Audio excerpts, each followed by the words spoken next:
Halo semuanya, apa kabar? Bulan ini kita ketemu lagi untuk sama-sama belajar kutipan surat atau gosho Nichiren Daishonin. Yuk kita kilas dulu sedikit latar belakang dari gosho yang berjudul Mengubah Karma Berat dan Menerimanya dengan Ringan. Ada kisah apa di balik gosho ini ya? Begini ceritanya. Semuanya masih ingat nggak tentang peristiwa Tatsunokuchi? Secara singkat, saat itu tahun 1271, di Jepang sedang mengalami kemarau yang parah dan berkepanjangan. Seluruh rakyat sangat menderita. Pemerintahan shogun saat itu mengutus biksu bernama Ryokan dari aliran Buddhisme Shingon untuk mendoakan hujan.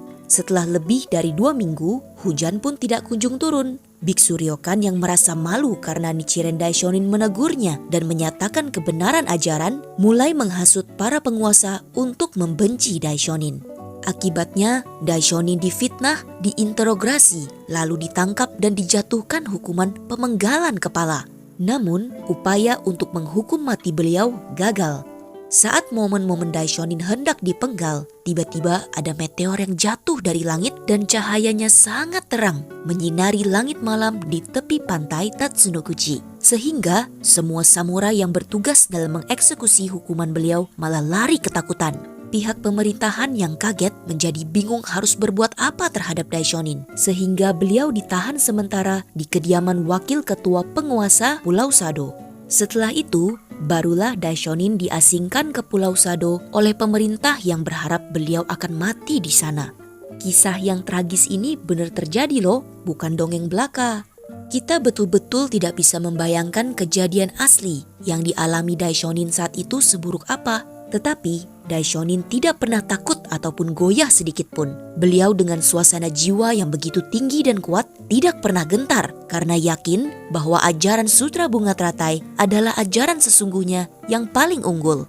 Setelah sekitar 3 minggu dari peristiwa di Tatsunokuchi itu, Daishonin menulis surat ini kepada 3 orang muridnya yang tinggal di daerah Shimosa. Mereka adalah Ota Saemon, seorang pejabat pemerintah, Soya Kyoshin, seorang samurai yang kemudian menjadi biksu awam, dan Kanabara, seorang pemuka agama yang dituakan saat itu.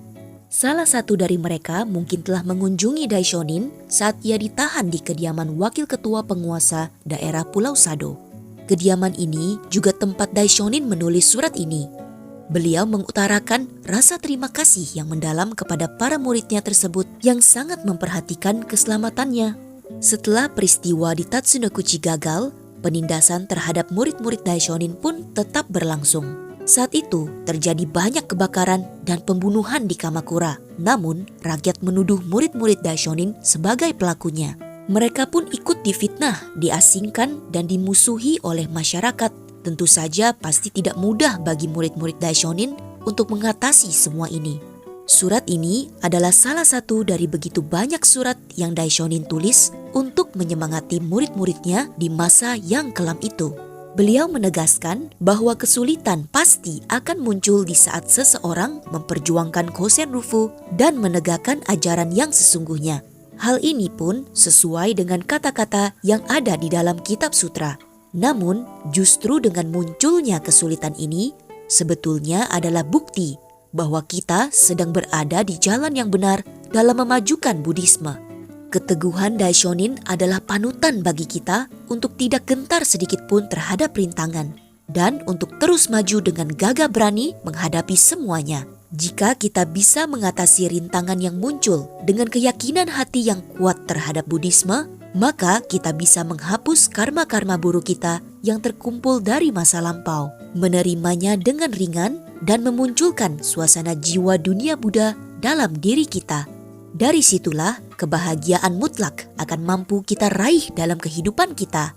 Kuncinya adalah agar kita selalu semakin kuat dan teguh dalam pelaksanaan Buddhis kita setiap hari, tidak peduli apapun yang terjadi. Segala hal yang kita lakukan demi Dharma akan selalu melampaui hal-hal yang fana dan duniawi. Konsep pemahaman tentang karma bisa mengubah hidup seseorang. Dalam sudut pandang Buddhisme Nichiren Daishonin, karma bukanlah seperti nasib malang, suatu hal yang buruk di mana kita hanya bisa meratapi keadaan dan pasrah. Karma memang adalah hasil kumpulan perbuatan yang pernah kita lakukan di masa lampau dan di masa sekarang. Namun, semua karma bisa kita ubah menjadi misi untuk meraih kemenangan. Keadaan dan kondisi hidup kita saat ini bisa kita ubah sedemikian rupa sesuai dengan kehendak kita. Buddhisme Nichiren Daishonin adalah ajaran harapan yang memampukan setiap orang untuk bangkit dan mengeluarkan potensi jiwa yang tidak terbatas untuk mengatasi segala penderitaan. Inilah yang juga dimaksud sebagai mengubah racun menjadi obat. Dalam kata lain, dengan suasana jiwa yang kuat, kita pasti bisa menghadapi kesulitan apapun juga. Dan justru dengan munculnya kesulitan, kita bisa punya kesempatan untuk mengasah suasana jiwa kita. Dalam surat ini, Daishonin memberikan banyak sekali perumpamaan sesuai kitab sutra yang menjelaskan bahwa upaya yang kita berikan demi memajukan ajaran Buddhisme yang sesungguhnya pasti tidak akan ada yang sia-sia. Di saat kita menyadari bahwa menyebarkan ajaran hukum Nammyoho Renge Kyo adalah misi kita sebagai murid Sang Buddha, rintangan memang pasti akan muncul. Tetapi tidak ada yang perlu ditakuti karena kita pasti mampu mengatasi segalanya.